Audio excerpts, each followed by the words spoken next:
김태현의 정치쇼. 김태현의 정치쇼 목요일 4부 우린 깐부잖아 시간이 돌아왔습니다. 자, 오늘은 무슨 얘기를 해볼 거냐면요. 이 대통령의 비속어 논란을 두고 여야 공방이 지금 격화되고 있습니다. 여당은 언론 조작이다 뭐 이렇게 얘기하고 야당은 아니다 언론 탄압이다. 거기에 외교장관 해임 건의안 이것까지 제출했는데 여야 입장을 들어보도록 하겠습니다. 먼저 야당 더불어민주당 이야기 좀 들어보죠. 박성준 대변인 연결합니다. 의원님 나와 계시죠? 예, 안녕하세요. 예, 안녕하세요, 네, 의원님. 예. 저 민주당이 박진 네. 외교부 장관 해임안 지금 당론으로 발의를 했습니다. 민주당 네네네. 의원 169명 전원 찬성이니까 이건 뭐 국회의장이 상정을 하면 뭐 통과되는 거는 기정사실인데 여당 쪽에서는 왜 이 타이밍에 박진 장관에 대한 해임 건의를 하느냐. 거야의 힘자랑 아니냐 이런 반응이 좀 나옵니다. 그렇지는 않고요. 우리나라 이제 외교사를 보면 이제 한미 정상회담이라든가 이제 한일 정상회담이 매우 중요하지 않습니까? 네. 그 이번에 외교전을 이제 펼치기 전에 한미 통화 수화부 체계라든가 인플레이션 감축법을 통해서 경제 안정화를 하겠다라고 분명히 얘기를 했는데 그렇죠. 실질적인 어떤 외교 성과가 없다라는 거죠. 외교의 이제 무능 수준을 좀 보여줬기 때문에 그리고 그 성과가 제대로 없는 가운데 실질적으로 지금 윤석열 대통령의 욕설이라든가 무능 외교라든가 이런 부분에 대한 비판이 있단 말이에요. 그러면 네. 가장 당사자가 누구냐? 그러면 외교부 장관 아니겠습니까? 외교부 장관이 이 문제에 대해서 책임을 지는 것이 필요하다, 당연하다 이런 입장인 것이죠, 민주당에서는요. 예. 그런데 비속어 논란은 결국 대통령의 한 일이고 네네. 이 전반적인 외교 전략 같은 거는 저 용산의 국가안보실에서 짠 건데 굳이 왜 외교부 장관이냐 뭐 이런 목소리도 있어서요. 그런데 외교부 장관이 가장 외교의 전선에 있는 분 아니겠습니까? 특히 제가 앞서 얘기한 것처럼 한미 통화부 수화부 체결 같은 경우는 외교부 장관이 전선에 나서서 이 문제를 해결해야 되는 건데 네. 제대로 체결이 안 되다 보니까 당장 이 문제가 시장에 반응이 일어났잖아요. 환율이 1,440원까지 올라가고 네. 결국은 이 고환율 시대의 경제도 부담이 이어지는 거고 인플레이션 감축법 같은 경우는 해결하겠다고 얘기를 했는데 안 되니까 바로 그 주가 시장에 영향을 미치는 거 아니겠습니까? 네. 그래서 지금 2,200선까지 무너지는 모습이고 외교부 장관이 지금 이러한 문제를 해결하는 데 있어서의 리더십과 능력을 보여줘야 되는데 그렇지 네. 못했다. 그런 책임은 사실은 대통령에게 사실 책임이 있는 건데 사실은 그 대통령이 책임을 있다. 예. 다 대통령이 있는 거죠. 그렇지만 그 차선책으로서 외교부 장관에게 책임을 묻는 것은 당연한 거 아니겠습니까? 알겠습니다. 예. 그런 의미시군요. 예. 오늘 대통령이 출근길에 기자들이 물었을 거 아니에요. 우리 의원님도 알고 계시겠지만 해임 건의안에 네. 대해서 거기에 대해서 이런 반응을 보였습니다. 박 장관은 탁월한 능력을 가진 분이고 지금 뭐 건강이 걱정될 정도로 국익을 위해서 전 세계로 동분서주하시는 분이다. 이렇게 말씀하셨거든요. 그 얘기는 통과돼도 나는 받아들이지 않겠다. 뭐 이렇게 말한 걸로 저희가 해석을 될 것 같은데 어떤 입장이십니까? 아니 그러니까 이런 여기에 거예요. 정치는 사실은요. 예. 그 민심의 바로미터를 통해서 바라봐야 되는 거 아니겠습니까? 또 네. 언론에 이제 우리가 창을 통해서 바라보는 건데 그렇죠. 지금 외교한 이후에 국민들이 바라볼 때 이런 외교가 있었나 싶은 생각이 들 정도 아니겠습니까? 한국 외교사에 이런 일이 있었을까?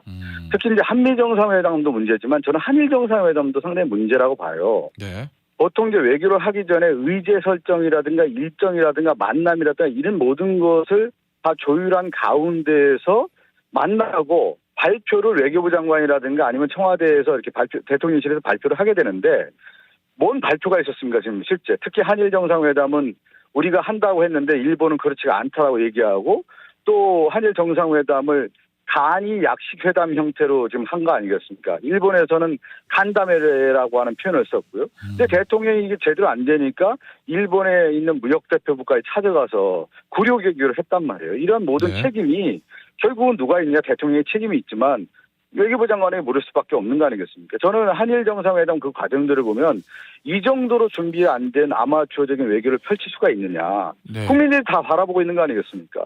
낙제점을 준 거 아니겠습니까? 국민들도 그렇고 언론에서도 그렇고요. 예. 그 낙제점에 대한 책임을 누가 져야 되는 거 아니겠습니까? 그러니까 예. 그래서 이제 민주당에서 예. 해임 건의안을 발의를 하셨다는 건데 예. 대통령은 오늘 이거를 통과돼서 오더라도 거부할 거라는 거를 저희는 뭐 명확히 했다라고 해석을 하니까 뭐 그렇게 네. 되면 거기에 대한 민주당의 다음 스텝은 뭔지 제가 궁금해서 여쭙습니다. 아니 일단은 이제 정치는 이제 그 행위를 통해서 국민에게 비춰지는 모습이 매우 중요한 거거든요.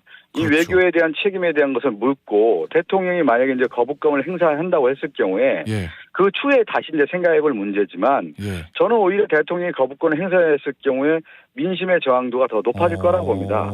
왜 그러냐면 역대 대통령들은 문제가 있을 때 그 책임을 묻고 매듭을 짓고 다음으로 넘어갔거든요. 근데 이게 그렇죠. 지금 매듭이 안 지어진단 말이에요. 윤석열 정부 들어서서 보면 일련의 정책 과정이라든가 어떤 정치 일들이 매듭이 안 지지다 보니까 예. 계속해 이제 국민들이 바라볼 때 도대체 어떤 일을 하는지를 모르겠다. 이렇게 좀 반응을 보이고 있는 거기 때문에 예. 사실은 이 그 외교 참사에 대해서는 책임을 물어야 되는 거 예. 아니겠습니까? 단지 그냥 거부권으로 넘어갈 경우에 그 이후에 민심의 어떤 민감도라고 할까? 이것을 다시 한번 지켜봐야 되겠죠.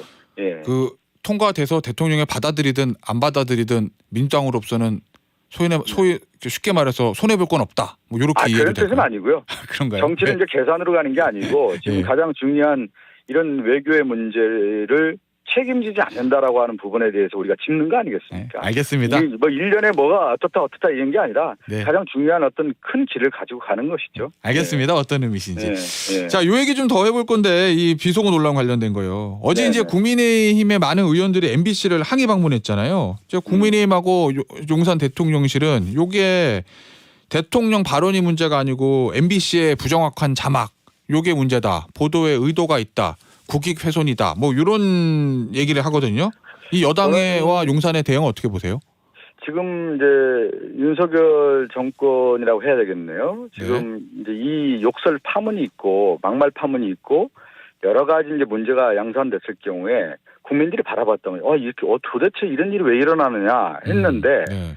실제 15시간 동안 제대로 해명도 못 하고 있는 가운데에서 이게 이제 대통령실에서 지침을 내린 것 같습니다. 이 프레임을 조작 프레임으로 가자. 그래서 저는 진실을 거짓으로 덮는 조작으로 지금 프레임 전환을 해서 국민의힘이 방향을 바꿨다고 봅니다. 네. 그래서 MBC를 타겟팅했다고 볼 수가 있고요. 지금 그 구도가 언론 탄압으로 가고 있는데 저는 도대체 왜 이렇게까지 무리수를 두는 것인지 조작이라고 하는 것까지 갈 수가 있는 것인지 네. 저는 도대체 이해가 안 가는 지금 윤석열 정권의 모습이라고 좀 볼 수가 있을 것 같고요. 네. 이 문제는 대통령이 책임지고 가야 될 문제입니다. 정확하게 사실에 대한 얘기를 대통령이 얘기하고 매듭 짚고 넘어갈 수 있는 문제였는데 네. 다시 이걸 인정하지 않은 가운데 있다 보니까 MBC 탓으로 돌고 언론 탓으로 돌려서 프레임을 전환하려고 하는 의도가 있다. 네. 저는 결코 이 문제를 국민이 바라볼 때 민심이 그대로 받아들일 것 같지는 않습니다. 예. 자, 의원님 보시기에는 네. 지금 대통령실하고 국민의힘이 프레임 전환을 시도한다고 말씀하셨잖아요. 네네. 어떤 의도를 가지고 뭘 노리고 프레임 전환을 한다고 생각을 하고 계시죠? 이거는 이제 윤석열 정권이 아마 그렇게 생각했겠죠. 이것을 인정하는 순간 네. 실제 대통령의 위상이라든가 아니면 이제 국민의힘 입장에서 봤을 때 정치적인 뭐라고 할까 퇴보라고 할까요? 네. 아주 그런 정책 판단이 있었던 것 같습니다. 그렇기 때문에 이걸 이제 진실 공방의 프레임으로 가고 네. 언론의 그 문제라고 하는 프레임으로 전환하려고 하는 의도가 보이는 것이죠. 예. 알겠습니다. 좀 근데 과거에도 그렇고 예. 지금 국민이 바라볼 때 우리가 이런 거잖아요. 모든 거의 대부분의 국민들이 윤석열 대통령의 욕설 파문이라든가 외교의 무능을 다 보고 네. 야 이거 참 문제다라고 했을 경우에 그걸 받아들이고 네. 다시 앞으로 나가면 되는 겁니다. 근데 그거를 다시 퇴보를 시키고 있단 말이에요. 퇴보다. 그랬을 경우에 제가 볼 때는 큰 부작용이 아마 어마어마하게 일지 않을까 싶습니다. 네, 알겠습니다. 네. 자, 어제 국회에서 있었던 이재명 대표의 연설 얘기를 좀 네네. 해보려고 그러는데요.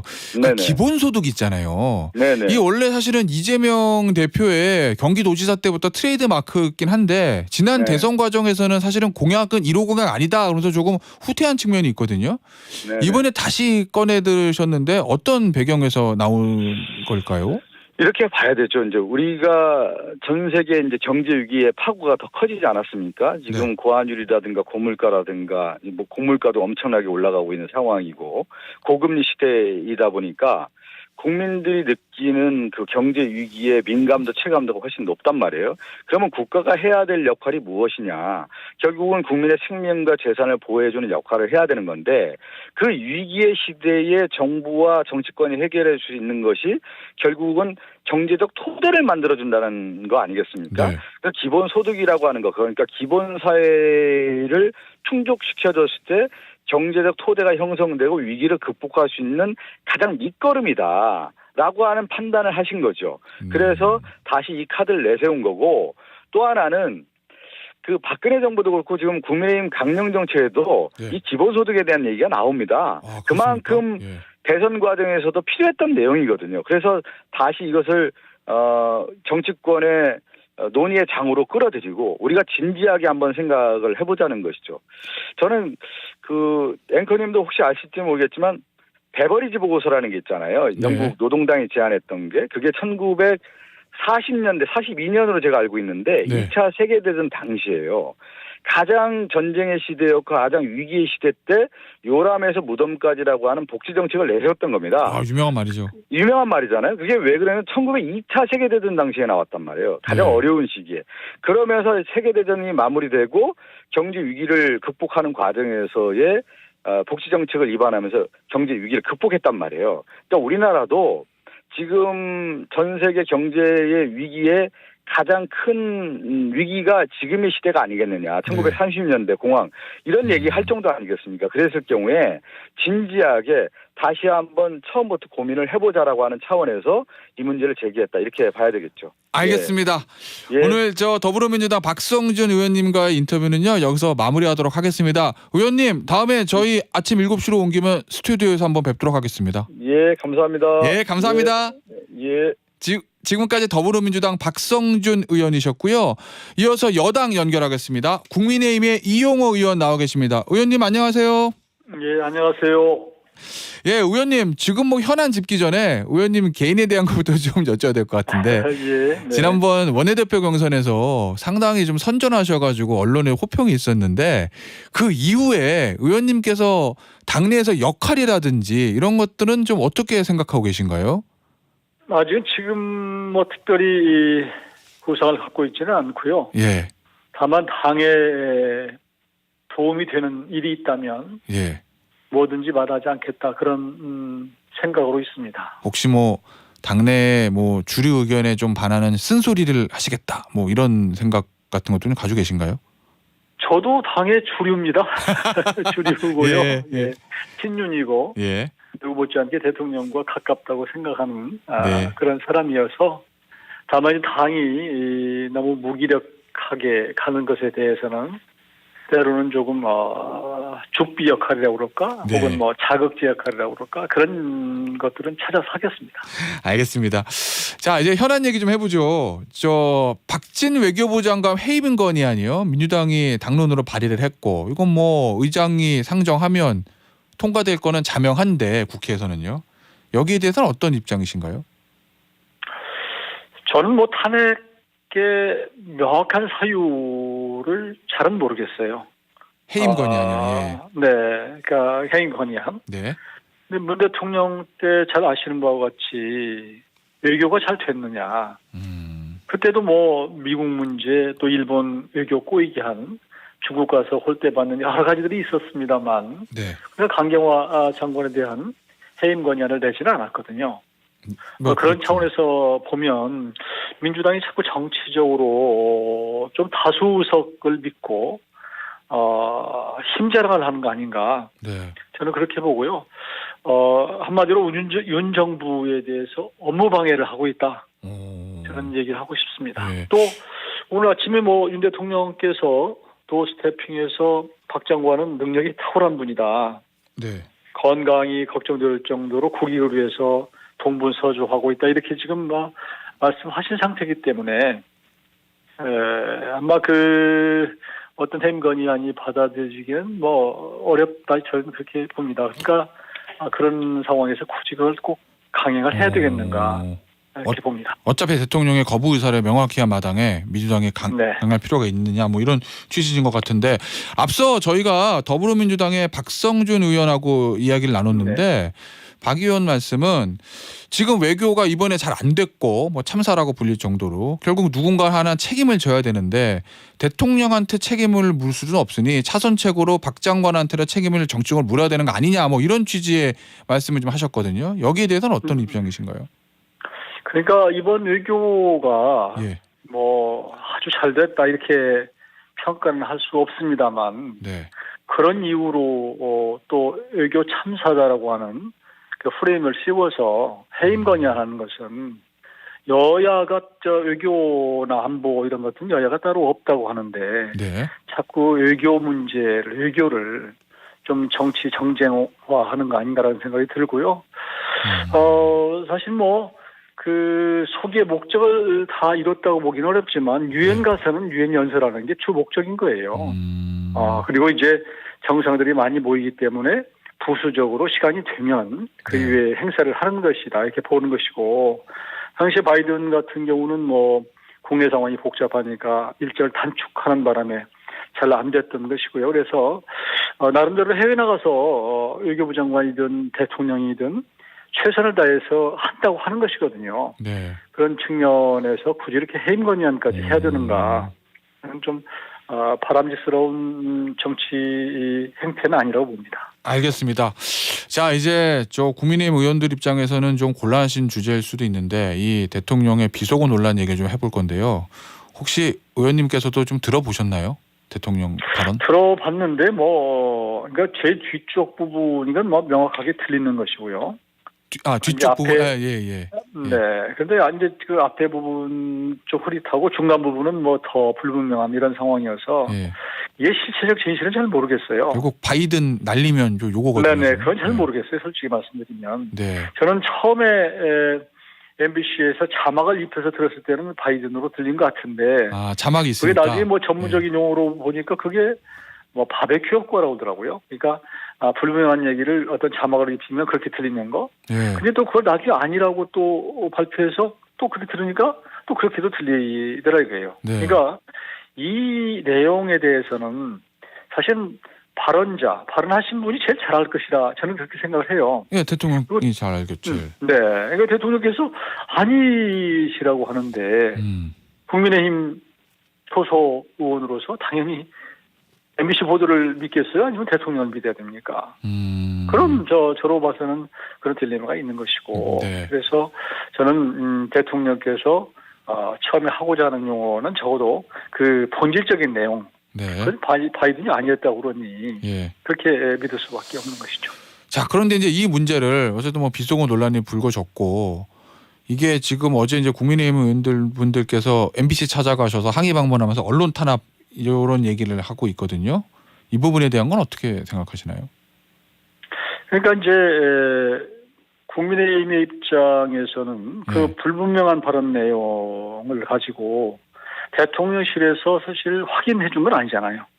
그리고 그 언론 사이에서도 이게 불분명하다라고 본 것인데 어떻게 이렇게 어떤 근거를 가지고 이렇게 확신을 가지고 자막을 입혔느냐라는 거예요. 그러니까 그 부분은 저는 뭐 논란을 삼을 수 있다고 보는 것이고 그 부분에 대해서 왜 어떤 경위로 그렇게 자막을 입혔는가 하는 부분에 대한 진상 규명을 요구하는 것이죠. 그 일각에서는 요거를 그냥 대통령이 유감 표명하고 조기에 종교를 하는 게 더 낫지 않았을까. 이렇게 좀 판이 커지는 게 과연 도움이 되는 것인가라는 의견도 있던데 어떻게 생각하시나요? 이런 의견에 대해서는요. 저도 이제 정치적으로는 그 말씀하신 것처럼 해결하는 것이 사실 뭐 방법이 하나가 될 수 있었다고 생각했어요. 저는. 초기에요? 사건 초기에. 그런데 이제 저는 하여튼 결과적으로 어떻게 이게 지나가는 말 한마디가 어떻게 이 지경까지 확산되게 된 것인지 정쟁화한 것인지 개인적으로 유감스럽고 답답합니다. 그런데 문제는 대통령께서 그렇게 그런 취지의 말씀이 아니셨다고 얘기를 하는 상황이고 그것이 또 외교적으로 비화가 돼서 외교적인 부담이 된다고 느끼기 때문에 사과나 유감 표명 자체가 비속어에 대한 네. 이렇게 하다 보면 본질의 문제까지도 인정해버리는 일이 이렇게 그렇게 인식이 되지 않을까 하는 그런 우려가 있었던 거 아닌가 저는 그렇게 보고 있습니다. 알겠습니다. 혹시 이거는 언제 어떻게 해서든지 마무리는 줘야 되는 건데 이 탈출구 같은 게 있을까요? 여당과 대통령실에게? 저는 뭐 생각을 가지고 있기는 합니다만 그러세요? 말씀드리고 싶지는 않습니다. 개인 때리면 예. 때리면 이제 진짜 이렇게 찾아들겠죠. 뭐 하여튼 그러나 하여튼 제가 생각하는 것은 있지만 예. 그러나 이 방송을 통해서 드리고 싶지는 않습니다. 그러면 뭐 당의 의원총회라든지 당 회의에서는 말씀 좀 본인의 어떤 의견이나 이런 것들을 말씀하실 생각이 있으신가요? 왜냐하면 여당과 용산 입장, 대통령실 입장에서는 뭔가 해결책이 나오고 이 국면에서 좀 빠져나와야 될 텐데 이게 장기화되면 그리 좋을 건 없어 보여가지고요. 그러면 국민의힘이 분리하나요? 그건 저도 모르죠. 아니 의원님께서도 해결책을 가지고 계시다고 말씀하셔서. 아니 제가 이제 정무적으로 본다면 예. 제 나름의 생각은 있겠지만 또 그게 또 많은 소속 의원들이나 대통령실이 어떻게 생각할지는 잘 모르겠고 네.